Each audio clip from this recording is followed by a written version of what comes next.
Hola, bienvenidos. Esta es la tercera parte de lo que tiene que ver con el arte en la Edad Media. Y retomamos a partir de donde habíamos dejado el video anterior, en esta comparación entre una virgen románica y una gótica, ¿sí?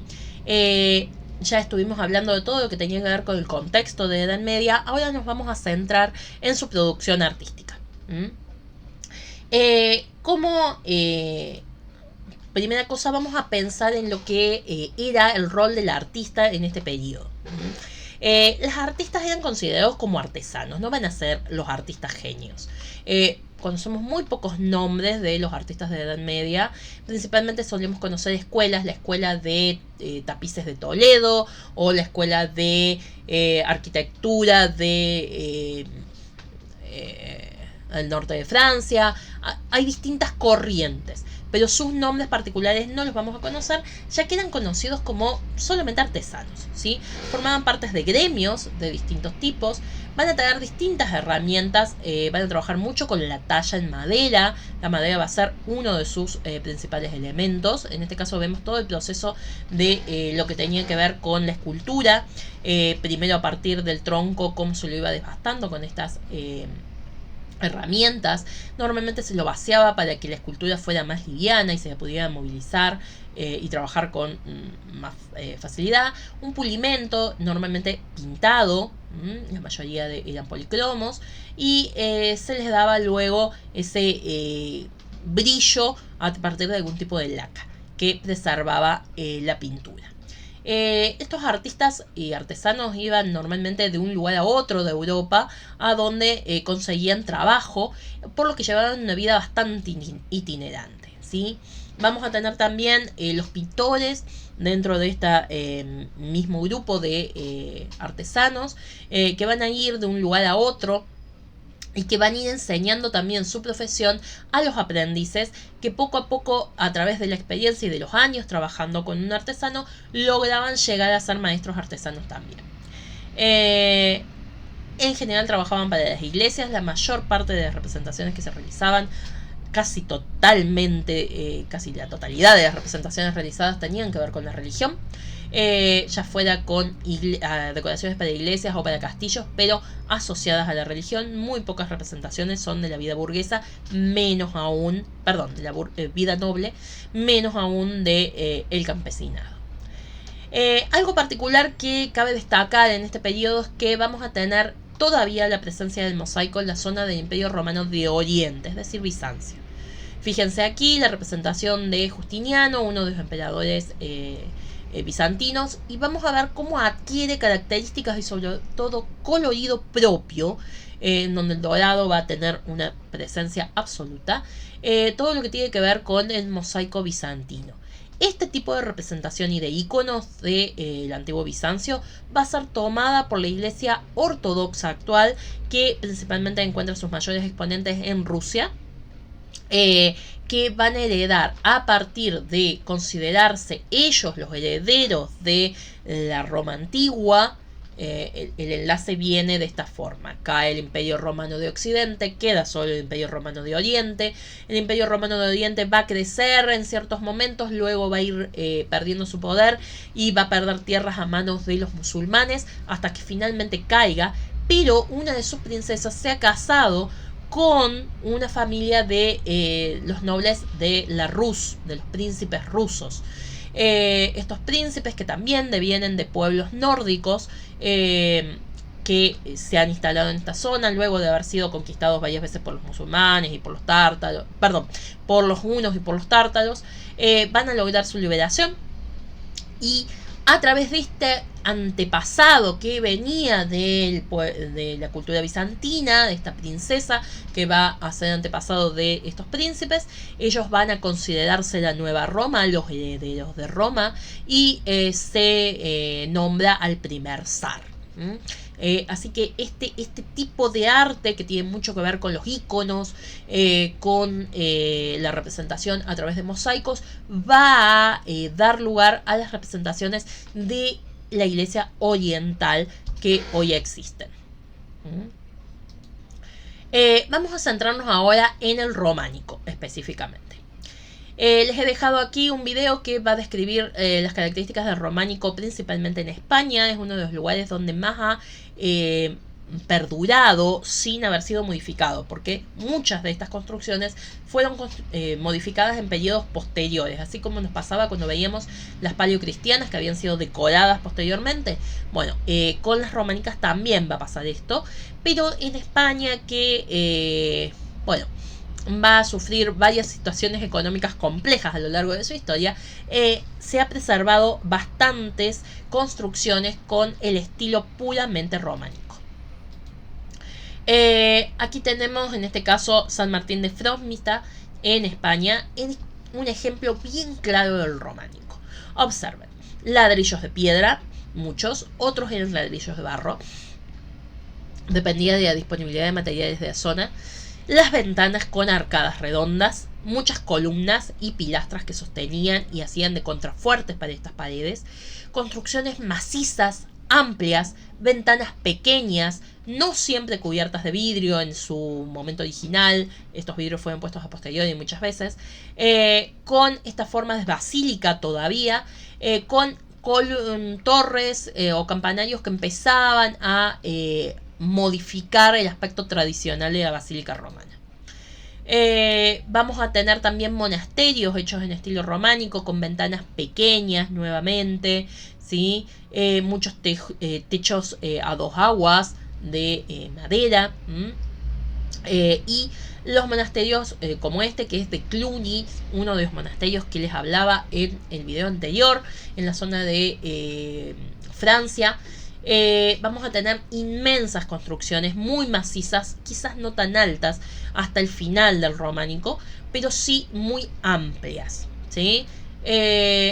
Cada una de estos va a tener estas fuertes contrafuertes, estructuras cilíndricas que van a empezar a caracterizar cada vez más a las construcciones de la época, tanto castillos como iglesias. Y estos castillos se van a ir colocando en distintos lugares a medida que se produzcan, primero, la estabilización de los distintos reinos y segundo, las peregrinaciones, tanto a Tierra Santa como a distintos templos de Europa donde había reliquias muy valiosas y se hacían estos castillos para proteger a los peregrinos. Además, estas iglesias también en sí mismas atraían a muchos peregrinos por ser muy bellas o por tener estas reliquias. Entonces empiezan poco a poco a construirse iglesias más grandes, más atractivas para recibir estas visitas. Vamos a tener una de las características principales del románico: piedra, ladrillos. Ladrillos pueden ser de piedra o de barro, columnas adosadas, arcos, muchísimas arcadas que retoman del mundo romano, que lo ven como un ideal, ¿sí? Como algo mucho más perfecto. Muchas de estas torres redondeadas, que van a ser algo que le agregue muy propio de ellos. Las naves centrales, y va a empezar a surgir la iglesia en forma de crucería, es decir, la iglesia con una nave en un sentido y la siguiente con forma de cruz latina, ¿sí? Estas iglesias, como vemos, son macizas, con mucha piedra, poca iluminación interna. Recuerden que hacía mucho frío en este periodo y, como dijimos, estaban pasando durante bastante tiempo del románico, pasaron por esta glaciación, por este mini glaciación que tuvieron durante el periodo. Entonces las ventanas se reducían para mantener el calor interno. Les he dejado aquí también un video en donde les narra sobre este tipo de construcciones propias de el románico. Es muy cortito el video y que habla específicamente de un momento que va a caracterizar al románico, que va a ser el Imperio Carolingio. Carlomagno, cuya imagen vemos aquí, fue un rey de Francia que va a lograr establecer su reino y unificar a todos los francos. Todavía no se llamaba Francia, pero sí el pueblo que va a dar origen a Francia, y va a establecer un imperio. A él van a estar como súbditos y como vasallos varios reyes más, y va a lograr el apoyo del papado al liberar a Roma de la invasión de otros pueblos que estaban tratando de quitarles terrenos a el Papa. Al defender al Papa, el Papa lo va a nombrar emperador del Sacro Imperio Romano, ¿sí? De alguna forma volvían la mirada continuamente a Roma, querían volver a ser un imperio y querían tomar ese ideal de imperio romano que los pueblos bárbaros habían adquirido y que, como dijimos, lo asociaban directamente con el cristianismo. En este momento, ese imperio carolingio va a establecer un solo idioma, un solo dios, un solo rey y una sola moneda. Por eso a Carlomagno se lo considera de alguna forma el antecesor de la Unión Europea.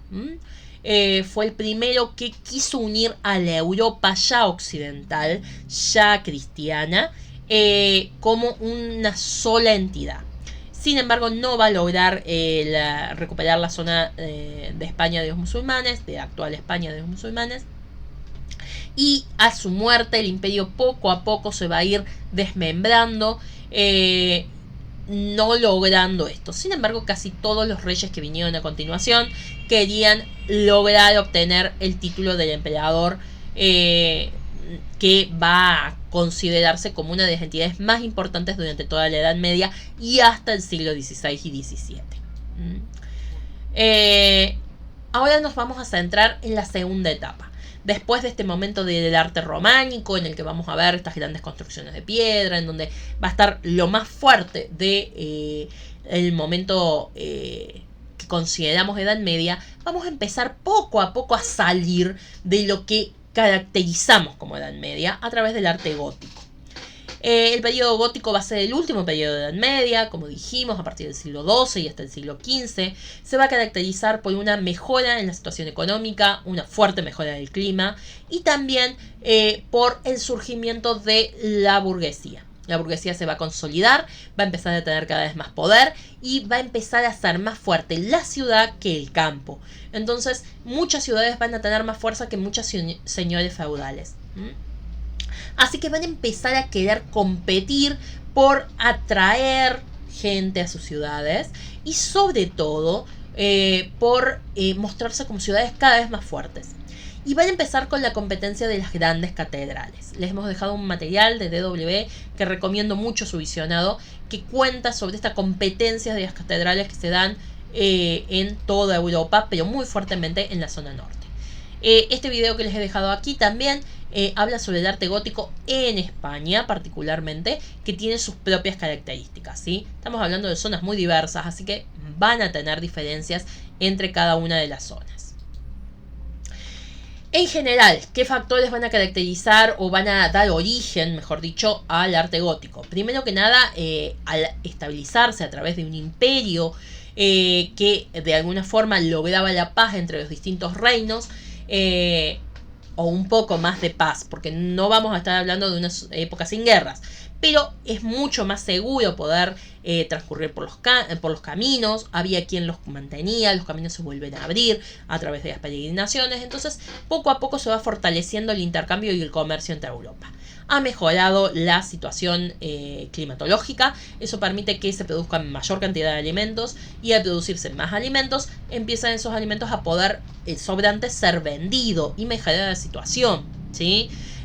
Pero también, al mejorar la situación económica, muchos logran adquirir su libertad y quieren exiliarse, ir hacia ciudades libres y vivir en la ciudad con mayores comodidades. Las ciudades empiezan a limpiarse, a organizarse, a establecer algo así como una estructura urbana. Sigue habiendo un fuerte, impresionante dominio de las iglesias católicas, pero poco a poco va surgiendo este nuevo rol del burgués. Las catedrales se van a volver el símbolo de cada ciudad, pero también van a ser puntos de encuentro y de atracción de algo así como un turismo religioso, en donde la gente va en peregrinaciones a distintas iglesias donde hay grandes reliquias. Por ejemplo, los huesos de alguno de los apóstoles, la cruz de Cristo, el Santo Grial, que en varias iglesias van a decir que cuentan con él, la corona de espinas, que se dice que está en París. Bueno, es una época de muchas reliquias. La mayor parte de ellas han sido falsificadas. Incluso de algunos santos tenemos 5 manos, por ejemplo. Pero como en ese momento la comunicación entre los pueblos era muy escasa, era muy difícil saber que ya en otro lado estaba tal o cual reliquia. Esto permitía que la venta de reliquias se volviera un negocio muy lucrable. Bien, ¿cuál va a ser la principal característica del arte gótico? Su estilización, ¿sí? Nos vamos a ir para arriba. Logran desde lo técnico construcciones que puedan, a través de los arcos ojivales, que son estos arcos que se estiran hacia arriba y tienen una punta en la parte superior, hacer que la fuerza que sostenía los castillos no estuviera en la masividad de sus paredes, sino en estas construcciones de vigas que parecen como patas de araña que se van expandiendo a través de arbotantes que van sosteniendo una a la otra, y de esa manera las paredes podían abrirse para poner las grandes vidrieras de colores que permitían iluminar el interior con una luz de colores que daba esta sensación de subyugación, de maravilla, porque la luz divina los estaba bendiciendo. Eso sumado a los cantos, principalmente el canto gregoriano, que era este canto en latín que se iba cantando por distintas sílabas, permitía realmente una sensación de sobrecogimiento dentro de estas iglesias, lo cual hacía que tuvieran mucha luminosidad y que continuamente trataran de alcanzar el cielo, de alcanzar a Dios, desde la tierra al cielo. Fíjense lo que son estos rosetones. Aquí tenemos los más famosos del mundo, que son los de Notre Dame. Gracias a Dios salvados en el último incendio que sufrió la iglesia. En este momento falta muy poco para que la iglesia sea reinaugurada. Quizás cuando ustedes lo vean ya esté reinaugurada. Y estos vitrales han sido conservados y mantenidos gracias al esfuerzo de muchos bomberos que lucharon por salvaguardarlos. Fíjense lo que son el colorido. Estos vitrales eran pintados. No solo se trabajaba con pedacitos de cristal de color, sino que a esos cristales se les daba sombreados para que pudieran tener estas fuerzas expresivas que tenían. Representaban normalmente escenas de la iglesia, escenas religiosas, ¿sí? Aquí vemos con detalle estos arcos ojivales. Fíjense cómo tenemos estructuras finas que se estiran hacia arriba y se juntan y permite que haya ventanas en todas estas partes o grandes aberturas que permitía, como en este caso la Catedral de Chartres, una catedral impresionante, que se pudiera construir sin necesidad de estas grandes paredes macizas del románico. En este caso vemos la Catedral de Amiens, también muy famosa. Fíjense que es una catedral bastante parecida a la de los capuchinos de Córdoba. Y acá lo traigo a colación precisamente para aclarar que los capuchinos es una catedral neogótica construida en pleno siglo XX, ¿sí? No es del mismo periodo, sino que toma los elementos de este estilo y los recrea aquí en nuestra ciudad. Vamos a tener también en las esculturas esta tendencia a la estilización. Seguimos sin marcar el cuerpo. El cuerpo no era marcado ya en la escultura románica porque el cuerpo era el centro del pecado. Siempre va a estar asociado a las formas del cuerpo, al pecado durante este periodo. Entonces, en el gótico, si bien hay una búsqueda de ser un poquito más realista, seguimos sin representar el cuerpo. Los cuerpos van a estar totalmente cubiertos y vamos a ver las telas de los distintos atuendos de los santos sin ver sus formas específicas. Hay un poco más de movimiento, hay una búsqueda mayor de la belleza y no solo del simbolismo que vamos a ver en el románico y en el paleocristiano. Y se empieza a reconocer y a diferenciar, por ejemplo, a una mujer, en este caso, de los hombres. Que en el románico esto era prácticamente eran todos los cuerpos representados de la misma forma. Vamos a tener catedrales como en este caso la de Burgos y la de Toledo, en donde vemos estas grandes representaciones cubiertas de esculturas. La escultura se va a volver una parte integrante y fundamental de la arquitectura, ¿sí? Así que empiezan a cubrirse de este tipo de representaciones, ¿sí? Vamos a ver muchos también mausoleos y muchos sepulcros dentro de las propias catedrales, y las catedrales eran construidas ya como lugar pensado para ser sepultada una familia real, como es el caso de la de Toledo. Fíjense en este caso una escultura de la Anunciación, ¿sí? Todo el espacio era cubierto de detalles, no había espacios libres. Esta actitud la vamos a volver a ver más adelante en el barroco, pero en el gótico ya vamos a ver cómo, por ejemplo, fíjense acá en la fachada de la Catedral de Siena, se cubría todo de decoración, se huía del espacio vacío. Con muchos detalles en una columna respecto a la otra. Otro detalle que vamos a empezar a ver son las gárgolas, que son muy propias de esta época, y las pinturas que van a adquirir mucho dorado, con una influencia de alguna forma de el mundo bizantino, ¿sí? Recordemos que ya en este momento vamos a tener a los venecianos y los florentinos volviendo y teniendo cada vez más contacto con este mundo bizantino. Fíjense en este otro ejemplo, son los ayuntamientos de Lovaina y de Bruselas. Ayuntamientos son algo parecido a una municipalidad. Fíjense que estamos en el norte de Europa y sin embargo tenemos estas columnas, estas torres completamente tapadas de decoración, en donde no hay un solo espacio que esté vacío, las ventanas cubiertas, las ventanas partidas en varias partes. Esto también tenía que ver con el costo de los vidrios. Al ser vidrios más pequeños eran un poco más económicos, con grandes techos tapados de ventanas, las torres cada vez más altas, tratando de estilizar lo más posible esas construcciones. Acá tenemos otros ejemplos de escultura. Fíjense aquí cómo vemos y reconocemos ya un cuerpo de una mujer que tiene cierto movimiento. Fíjense que está apoyada sobre una pierna, ¿sí? Lo mismo que este ángel que está de costado. Empezamos a ver cierto movimiento y no solo la rigidez que veíamos en el románico. Aquí un plano detalle del frente de la catedral con la cantidad de esculturas en la parte superior, ¿sí? Donde vemos a todos los santos representados y los ángeles que rodean al Señor en la puerta de ingreso de la catedral, ¿sí? Vamos a ver otra foto. A ver. Bien, estamos teniendo problemas con el mouse. Ahí está. Otra foto del ingreso, en donde vemos también el detalle de lo que es el trabajo que tienen estas puertas de ingreso, con mucha decoración. Y ahí podemos ver cómo se integran los santos, las esculturas de los santos que veíamos recién, ¿sí? Un poco más lejos, ¿sí? El frente de la iglesia, ¿sí? Con el rosetón central. Y rosetones secundarios en cada una de los ingresos.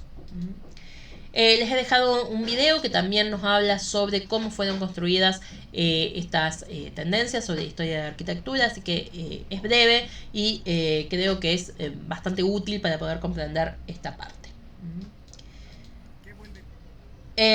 Bien.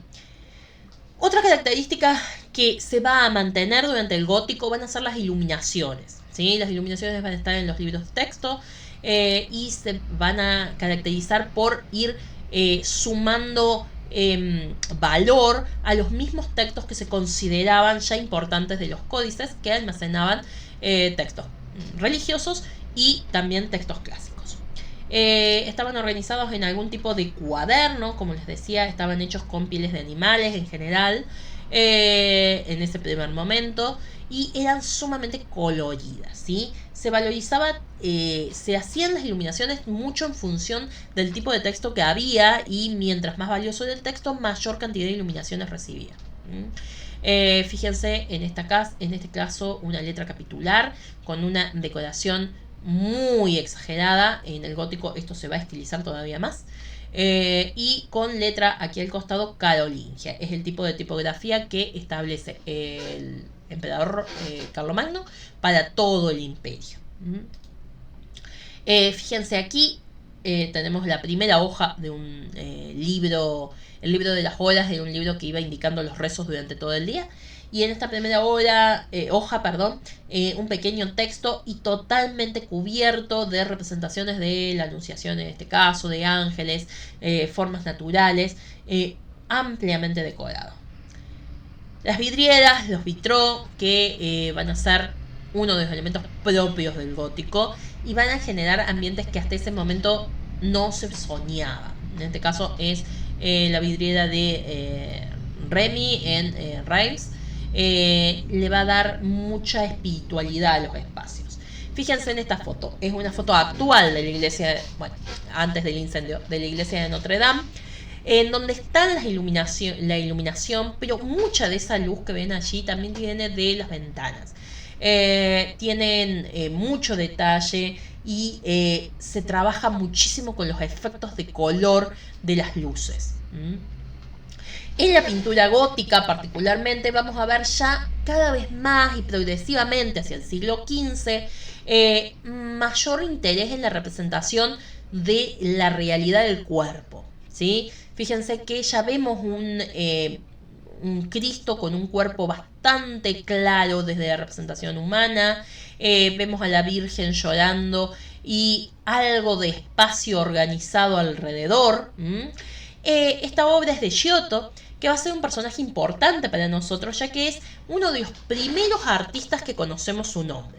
De él y de otro artista que se llama Fra Angelico, un fraile, que vamos a empezar a ver cómo comienzan tímidamente, pero de a poco y progresivamente, a redescubrir la técnica de la perspectiva, que ya la tenían los romanos y que durante la Edad Media no es que se pierda solo por una cuestión de olvido, sino que lo que interesaba era el símbolo. Habíamos hablado en el paleocristiano y en el románico se buscaba no representar la realidad porque el cuerpo humano era preferible cubrirlo, y había que representar todo en escala religiosa. Durante el románico vamos a tener en la pintura una vuelta a las leyes antiguas de Egipto, en donde lo más grande que se representa es lo más importante: a Dios Padre, a Jesús, después siguen los santos, la Virgen, después siguen las altas cabezas de la iglesia,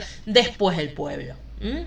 En cambio, cuando vamos llegando al gótico y progresivamente hacia el Renacimiento, la atención vuelve a centrarse en el hombre, a través también del surgimiento de la burguesía y de esta preocupación por las ciudades y por poco a poco irse separando muy despacito. Es un proceso que tarda casi 1000 años, irse separando lo que tenía que ver con las ciudades y la política de la iglesia. Entonces vamos a ver cómo esa búsqueda también afecta al arte y va surgiendo esta búsqueda por representar al hombre lo más parecido posible a la realidad, y surgen las primeras representaciones de la perspectiva. Fíjense acá como vemos ya los hombres no solo de frente, sino de costado, de espaldas, incluso las telas como se van modificando. Empieza a haber volumen y a haber una tímida representación del espacio tridimensional. Fíjense aquí una perspectiva de un solo punto, que ustedes ya lo han visto en años anteriores, muy simple, muy sencilla, muy clara, pero que empieza a mostrar esta adoración del Cordero de Van Eyck, uno de los primeros artistas que podemos considerar ya casi renacentistas. Está sobre el final del periodo gótico y comienzo del Renacimiento.